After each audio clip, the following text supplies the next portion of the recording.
bajak, bisa nempelin orang itu. Nah, itu. Terus game, ada lagi game nggak? Ada game yang di internet, ada kan? Game, nah itu salah satunya. Terus, tapi karena kita baru pertama kali bertemu, kita akan belajar tentang dekomposisi, memecahkan masalah menjadi lebih mudah.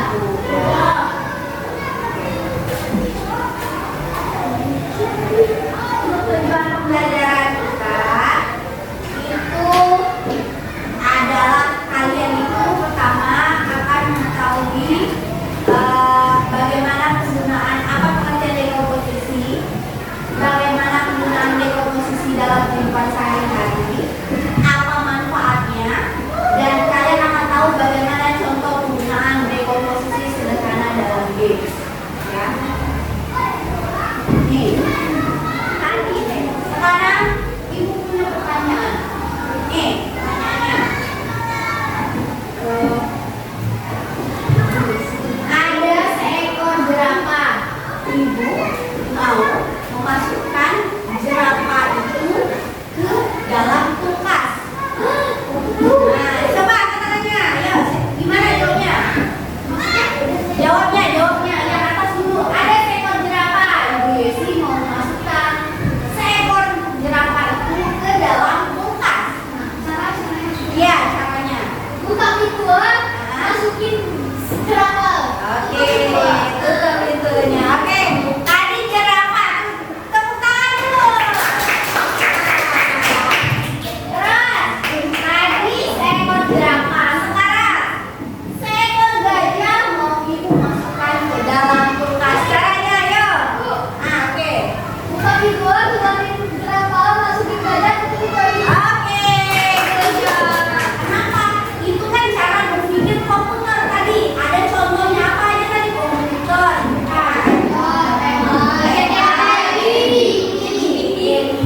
Nah, tadi pertanyaan ibu tadi itu adalah salah satu contoh cara berpikir komputer.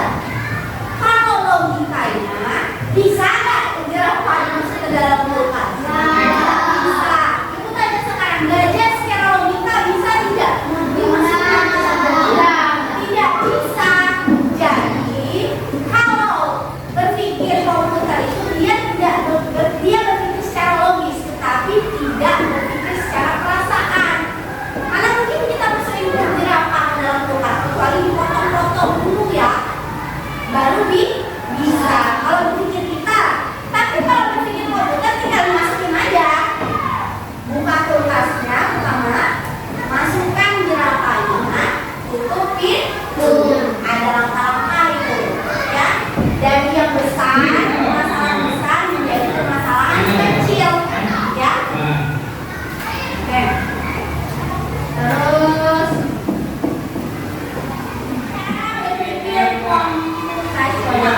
caranya berpikir secara logis dan sistematis untuk menyelesaikan suatu masalah.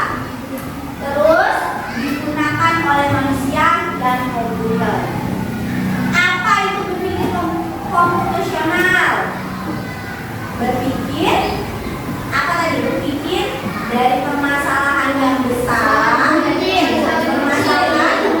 kecil, punya langkah-langkah kecil. Tadi kan dari jerapah itu kan permasalahan besar kan? Masukin jerapah ke dalam kulkas itu permasalahan besar. Untuk masukin ke dalamnya itu kita perlu langkah-langkah kan? Buka pintu, masukkan jerapah, tutup pintu. Terus masukin lagi gajahnya itu harus pikir logika lagi.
dekomposisi itu penting. Yang pertama,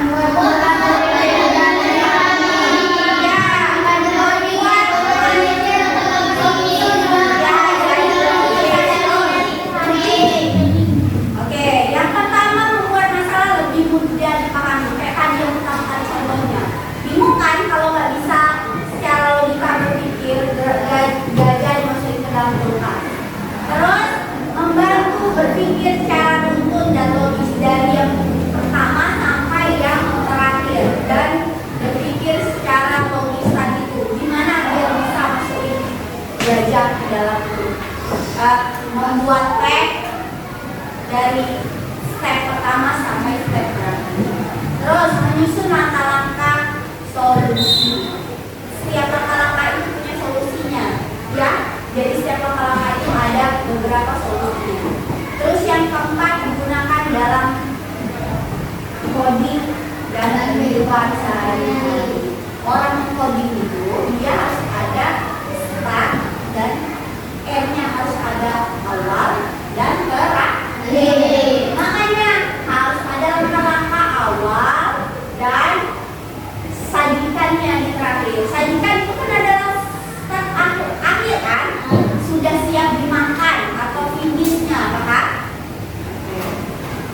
Lalu contoh lagi, contoh studi kasus menyiapkan sarapan. Apa yang pertama dari bangun tidur? Ya, terus cuci cara dulu, sajikan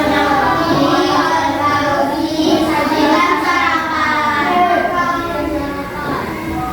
Tidak mungkin kan dari menyajikan sarapan itu langsung oleskan roti dulu.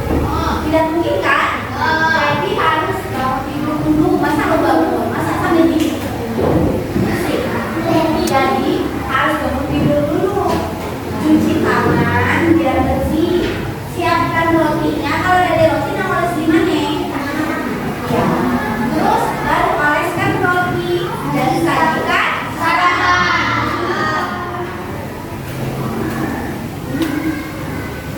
Apa saja tadi contoh dekomposisi tadi? Yang pertama, apa? Menyiapkan. Ya, betul terus. Ya, terus apa lagi? Menyiapkan pesta.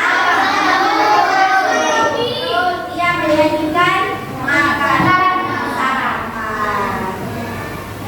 Oke, terus dekomposisi pada games. Namanya itu kode monkey. Jadi kode monkey ini dia punya step by step untuk mencari harta karun. Ini contohnya dari kecil. Dan kalau kita mau panahnya ke kanan, dia akan ke kanan. Jadi kalau misalnya harta karunnya di sebelah kanan, berarti panahnya harus menghadap ke kanan. Kalau harta karunnya ke kiri, berarti panahnya harus ke kiri. Harus 3 kali baru kita lihat ya. Boleh maju ke depan berbaris. Yuk semuanya boleh maju ke depan.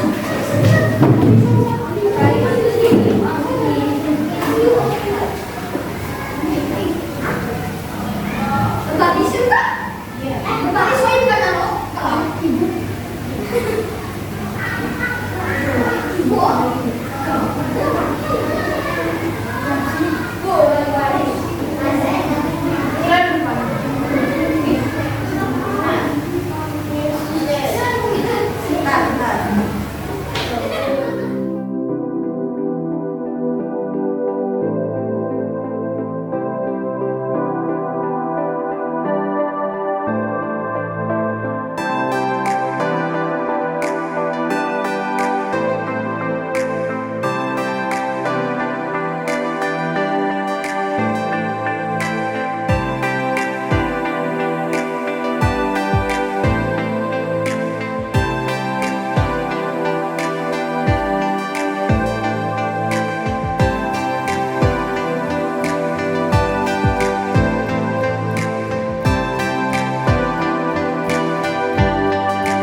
ya pakai ini ya.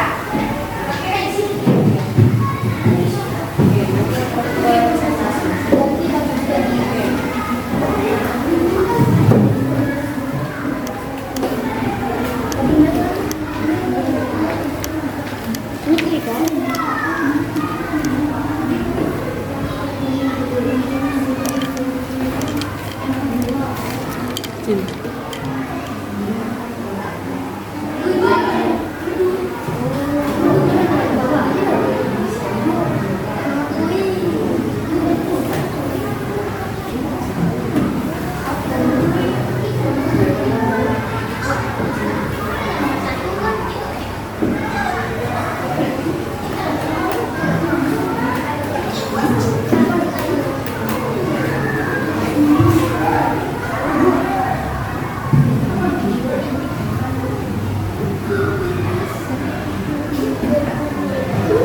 Tulis nama kelompoknya.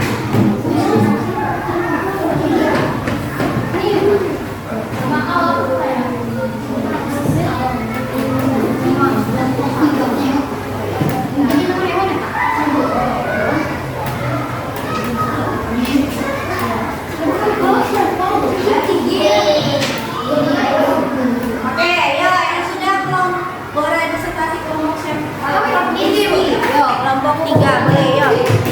Maju ke depan yo. Tiga. Ya boleh yo.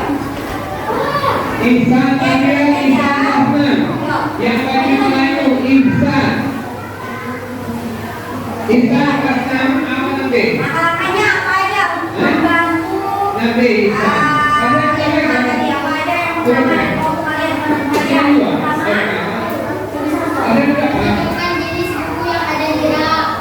Dua. Mencari jurus Ihsan. Yang kamu yang dua. ambil buku dan pinjamkan tugas. Oke. Teman-teman kita. Kelompok kedua.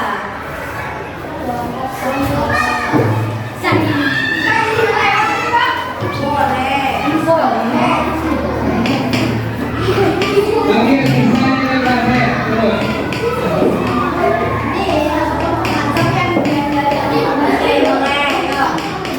Oke, sebutkan dari kelompok berapa? Ihsan yang kasih terus. Oke, yuk. Sebutkan langkah-langkahnya apa aja?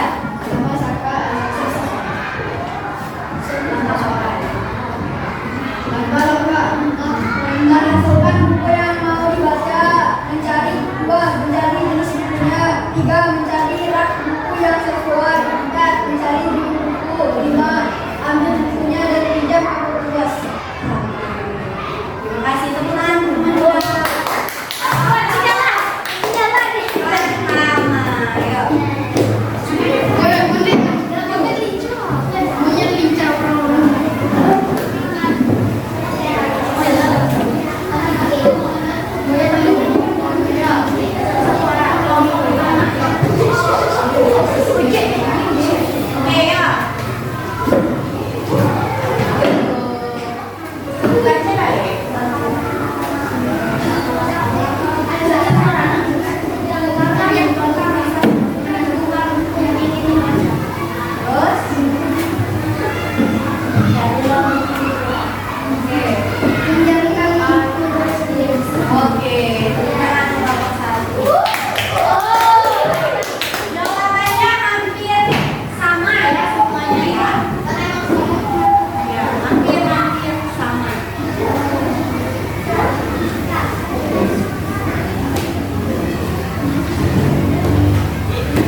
diperkira dan dipinjamkan. Terus kalau sudah dipinjamkan diapakan? Kalau mau mencari buku non fiksi di rak non fiksi. Kalau mau mencari buku fiksi di rak fiksi. Itu ya. Oke, sampai sini paham pengertian cara kerja dekomposisi. Kita ibu mau mengetahui sampai mana kemampuan kalian tentang dekomposisi dengan games quiz. Nanti ibu akan bagi ini barcode, nanti ibu akan scan satu-satu. Nanti nilainya akan keluar nanti soalnya akan ibu tampilkan di depan. Kalian cuma jangan sampai bikin kayak gini ya, nanti nggak bisa jangan di scan. Jadi harus lurus. Kalau jawabannya A lurus ke kiri. Kalau jawabannya B lurus ke kiri. Oke.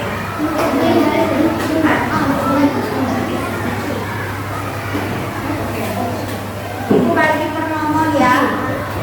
Sudah ibu input namanya.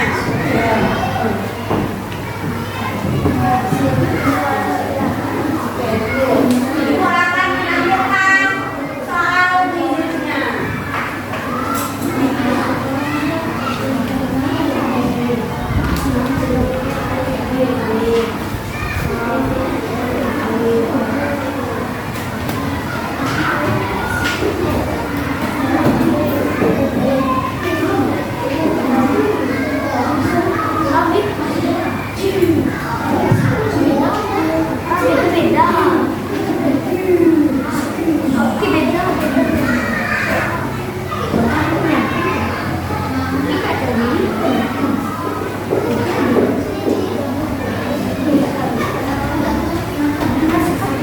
Oke, ini soalnya. Oke, kalian boleh mulai. Pilih, ibu akan scan jawabannya. Kelihatan nggak? Yang pertama, apa yang dimaksud dengan dekomposisi? Pikiran. Yuk. Oke, ibu akan memindahnya ya satu-satu. Yuk, nah, kamu.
Kalau sikut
Dadah.